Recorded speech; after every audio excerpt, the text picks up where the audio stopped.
Hello అండి, welcome to my channel. ఈరోజు recipe వచ్చేసి దొండకాయ ఎగ్ ఫ్రై. ఇది చాలా బాగుంటుందండి. మనకి రైస్లో కలుపుకోవడానికి కానీ, లేదంటే సాంబార్లోకి సైడ్ డిష్లా కానీ ఎలా అయినా సూట్ అవుతుంది.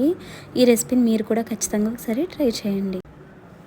దీనికోసం ముందుగా స్టవ్ మీద పెనం పెట్టి ఆయిల్ వేడెక్కిన తర్వాత ఆవాలు జీలకర్ర వేసుకొని ఏ పోపులు వేసుకోకుండా ఒక పెద్ద ఆనియన్ని ఇలా మనం కట్ చేసుకుని వేసుకోవాలి. పోపులు అయితే అస్సలు వేసుకోకూడదు. తర్వాత 2 పచ్చిమిర్చి కూడా వేసుకుని ఇవి పూర్తిగా వేగనక్కర్లేదు. జస్ట్ లైట్గా వేగిన తర్వాత మనం ముందుగా కట్ చేసి పెట్టుకున్న దొండకాయ ముక్కలను కూడా వేసేసుకోవాలి.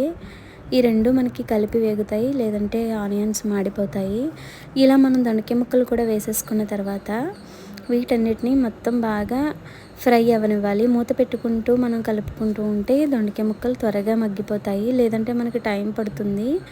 మనకి అప్పుడప్పుడు ఇలా మూత పెట్టుకుని తీసుకుంటూ కలుపుకుంటూ ఉంటే మనకి ఏ కూరగాయలైనా కానీ త్వరగా మగ్గుతాయండి. ఇలా మనకి మగ్గుతున్నాయి అనుకున్నప్పుడు దీనిలోకి రుచికి సరిపడా సాల్టు, అలాగే కొంచెం పసుపు కూడా వేసుకుని బాగా కలిపి మళ్ళీ మూత పెట్టాలి. ఇవి ఆల్మోస్ట్ మనకి ఫ్రై అయిపోతున్నాయి కదా, ఇలాంటప్పుడే పసుపు ఉప్పు కూడా వేసేసుకోవాలి. ఈ రెండు వేసుకున్న తర్వాత మళ్ళీ ఒక 5 మినిట్స్ మనం బాగా మగ్గనివ్వాలి. ఇలా మగ్గుతున్నప్పుడు మనం మూత పెట్టేసుకొని మళ్ళీ ఒక 5 మినిట్స్ ఉంచిన తర్వాత మనకి దొండకాయ మగ్గిందా లేదా అని గరిటెతో ఒకసారి మెదిపి చూసుకోవచ్చు, లేదంటే చేతితో కూడా మెదుపుకోవచ్చు. నేనైతే ఇలా గరిటెతో నొక్కుకుంటాను. మనకి ముక్క మెత్తగా అయిపోతుందని తెలుస్తుంది. అలాంటప్పుడు దీనిలోకి 2 గుడ్లను మనం వేసుకోవాలి. ఎవరిష్టం వాళ్ళది, 2 అయితే 2, 3 అలా మనకి ఎగ్స్ అనేవి మన ఇష్టం.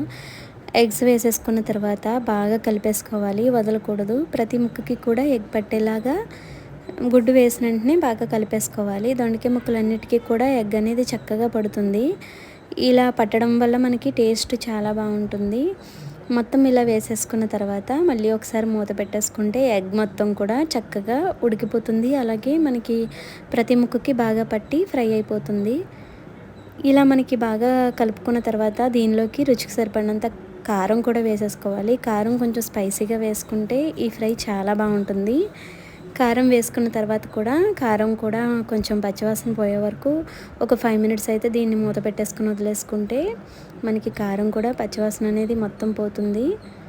లాస్ట్లో కొంచెం కరివేపాకు లేదంటే కొత్తిమీర ఏదైతే ఏది మనం లాస్ట్లో వేసేసుకొని ఒక 2 మినిట్స్ మళ్ళీ స్టవ్ మీద ఉంచేసి దింపేసుకోవడమే. ఫ్రై అయితే చాలా ఈజీగా అవుతుంది. అలాగే దేనిలోకైనా సూట్ అవుతుంది. సాంబార్ ఆ రైస్లో కూడా మనం డైరెక్ట్ కలుపుకోవడానికి సూపర్ కాంబినేషను. మీరు కూడా ఖచ్చితంగా ఈ రెసిపీని ఒకసారి ట్రై చేయండి. వీడియో నచ్చితే like and subscribe my channel. Thanks for watching.